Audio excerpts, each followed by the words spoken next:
Paganism and witchcraft are practices that have existed through many cultures, countries, and centuries. The origins of the term paganism are rooted in the 4th century. Christians at that time called those who practiced polytheism, especially citizens of the Roman Empire, or religions other than Abrahamic religions, pagans, meaning rustic or of the country. In America, paganism has seen a resurgence since the mid-1900s, throughout the hippie and peace movements and the ecological and feminist movements. While there are many pagan organizations and growing movements of green, hedge, forest, or feminist witches, followers still often feel oppressed and judged for their beliefs due to the historic judgment and persecution they have faced. My friend Jill is a witch who sees her practice as falling under the umbrella of paganism. She defines paganism as all non-traditional, non-organized religion that deviates from spiritual norms and seeks to connect with natural, spiritual forces, believing that all humans have the inherent ability to connect with these forces. Pagans can be religious, such as Wiccans, Druids, witches, or none of the above. Jill practices as a non-religious pagan because she seeks to avoid deity worship and organize hierarchies and ceremonies, which is largely due to her background in the Christian church. I think I was first attracted to paganism in my mid-20s. I had been raised in a very conservative Christian home environment all the way up until my early 20s. I went to a private Christian university and was homeschooled up until that point. So in my mid-20s, I began to think a little bit more independently on my own and realized that there were some things about the church that I didn't agree with in terms of how there wasn't always a consensus in how to respect and accept people from different backgrounds, whether they were women or cis-het individuals. And people of color, depending on the church that you went to, which was something that I didn't agree with.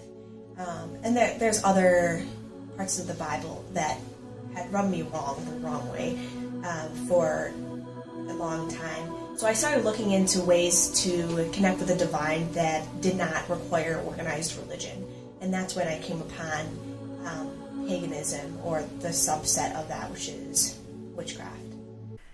Pagans believe that all people have an inherent ability to connect with the divine. Because of that, all people should be respected and treated as spiritual beings. Paganism is unique, similar to Taoism, in that it has honored women from its beginnings. Women have always been seen within paganism as the healers and leaders, often practicing through being herbalists, midwives, or mothers. It has given them a voice and a place in the world throughout cultures and times. It's been intimately connected to feminism throughout the last 200 years, particularly since the mid-1900s. Paganism and witchcraft demand respect for all peoples, including marginalized peoples, members of the LGBTQ+ communities, and women, of course. To disrespect or deny these people the right to live as their spirit guides them would be to disrespect the inherent spirituality of these people. If a follower hasn't accepted that and challenges or disrespects those marginalized people, then they would be challenged by the divine. If a follower is excluding groups of people, then that follower cannot connect with the divine. There's no room for judgment or lack of support for how people live, as long as they don't condemn others. There are 3 major divisions within paganism: polytheistic, nature-based, or sacred feminine pagans. Jill identifies as a nature-based pagan. While she may recognize deities or even put an offering out for the goddess of fertility, for instance, like Freya, she doesn't practice deity worship. Instead, she chooses to connect with the divine through nature. So of the 3 types of paganism, which are polytheistic, nature-based, and sacred feminine, of those 3 I identify most with nature-based. Of those 3 I identify least with polytheistic. I know pagans who recognize and worship certain deities. I personally don't engage in that, and I don't have anything against that. I just don't have any experience in it. It's not something that I think that probably has to do with my relationship with organized worship in the past, and sort of trying to avoid things that have caused trouble in the past. I think nature-based paganism comes the most naturally to me because nature is the place where I most commonly sense the divine, or sense like being in a sacred space. I think that the sacred feminine is inherent specifically to witchcraft. In a sense, witchcraft is basically a subset of paganism that's existed, that has been led by primarily women leaders, often taking on the roles of midwife, herbalist, healers in their community. And those are the women that, to this day, identify still as witches when they are placed in roles of leadership in their communities. So, because of that, feminism, the sacred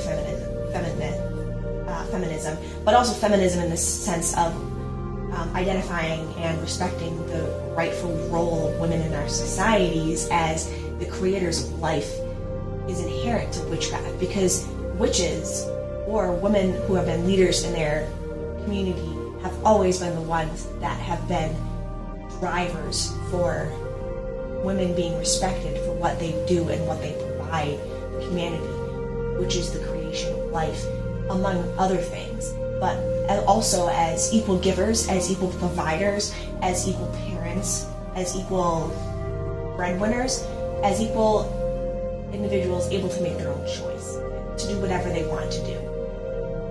And even nowadays,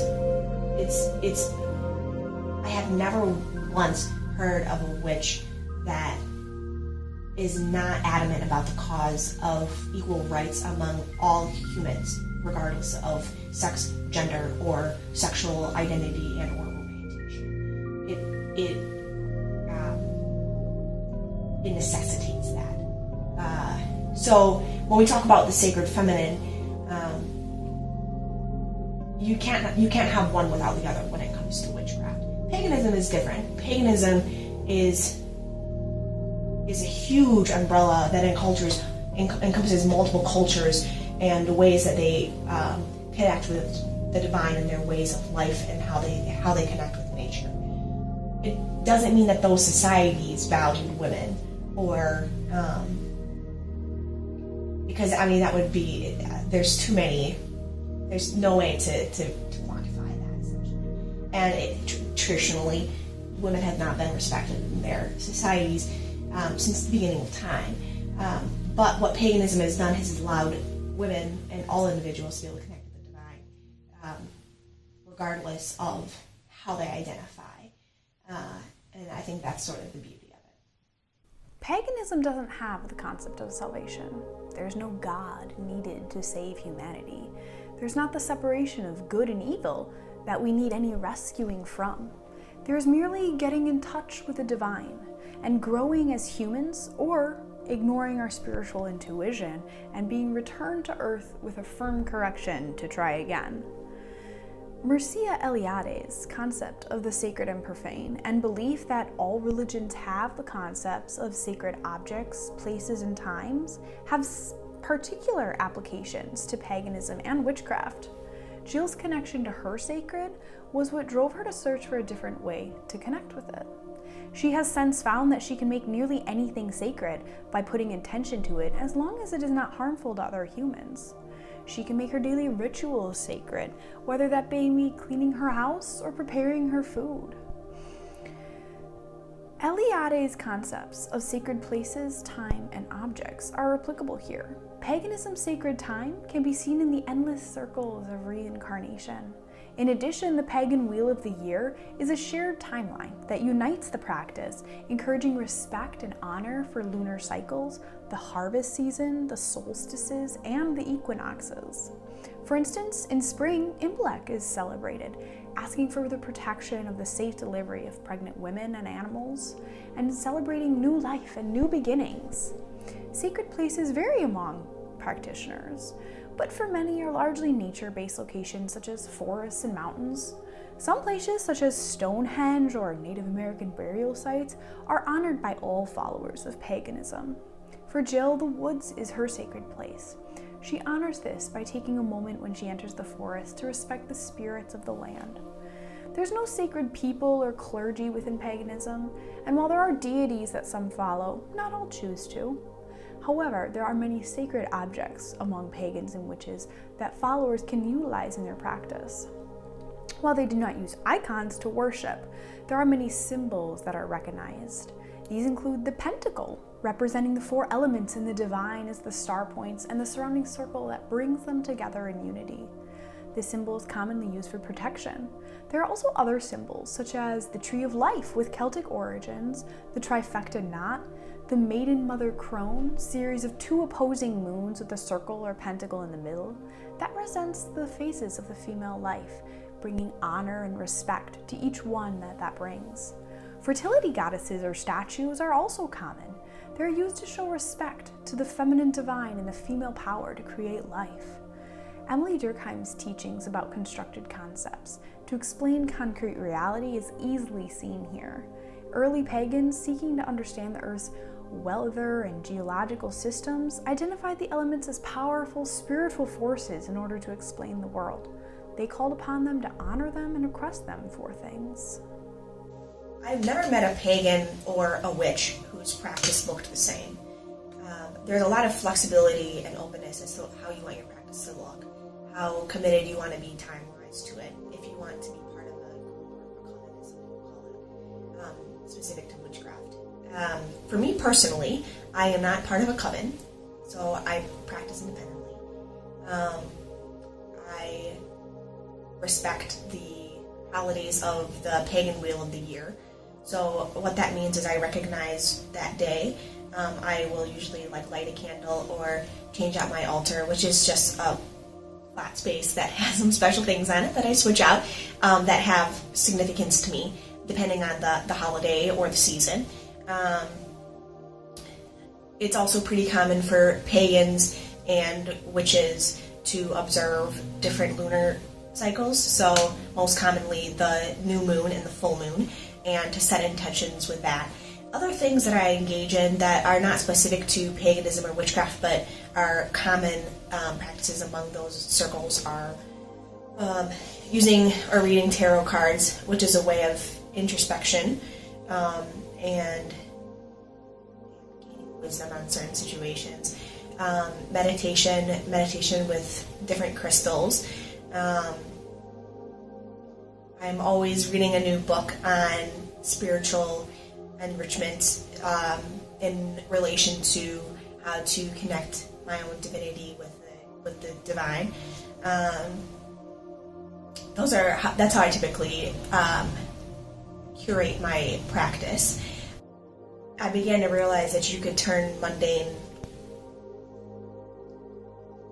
actions or hobbies or ways of passing the time into sacred actions to the extent that you wanted them to be. So whether that is my current medical practice or whether that is taking a long drive, those things can be sacredified as much as to the extent that I wish. So the extent that I choose to seek out my own personal spiritual evolution in that situation, or to seek to connect with the divine of other people around me that I'm working with, is the extent that I create sacred space in that area, which I believe is a way of practicing in my own paganism. Because of the history of paganism and witchcraft, from the early demonizing of practitioners by Christians to the witch trials killing thousands across Europe and early America, modern practitioners often feel shunned and unwelcome if they discuss their beliefs. Women in power across history have been suppressed and disliked. For example, male doctors performing smear campaigns against midwives in the early 1900s. Our current culture has not improved much. Paganism and witchcraft are still not widely understood or embraced. Most followers keep their practice private unless they know they are surrounded by like-minded people. Paganism is a unique application of Ernst Twelch's cult sect church progression. Pagans and witches are certainly not cults or sects. They, uniquely among many world religions, never had a charismatic leader that called upon them to live separately, set apart from society. They never divided into sects after that. They truly are most like a church. Anyone can join, and their followers live fully integrated into their society. Yet, unlike most churches and church members, they do not feel free to discuss their beliefs among non-believers. Paganism and witchcraft have a long, rich, yet tragic history throughout the world. People have long been aware of their connection with the sacred, as Eliade describes, and have tried to make sense of the world around them through religion, as Durkheim discusses. Their goals to seek connection with the divine and grow as humans are respectable and beneficial for those around them and the world. People, regardless of religion, should seek to treat others with respect and dignity. The pagan concept of honoring others due to the inherent ability to connect with the divine is not far removed from the Christ-like call of Imago Dei, the belief that we are all made in the image of God and should treat others with respect, since each of us is an image bearer. Even the concept of being able to make nearly anything sacred by infusing it with intentionality is similar to the concept that everything can be worshipped within Christianity, as long as it is not harmful. So the foundation of all paganism, and therefore witchcraft, is this. When you take inherent divinity and you take sacred spaces and sacred moments in life, and you remove organized religion from it, what you have left is paganism and magic. I do believe paganism and witchcraft could be used to confirm one's own persuasion through confirmation bias and interpreting one's opinions as guidance from the spirits or the divine. This danger, of course, exists in all religions and efforts to seek wisdom. However, when there is no hierarchy or structure of pastors, elders, or people with greater wisdom, and many followers practice solo without seeking confirmation among their community, I believe risk for such misguidance increases. Nevertheless, paganism and witchcraft deserve respect as long-standing traditions that, for the mass majority, seek to benefit self and the world. Searching to infuse one's life with meaning and intentionality, honoring the seasons and lunar cycles, and taking time for moments of thankfulness can grant the follower great meaning and depth to their practice and their life.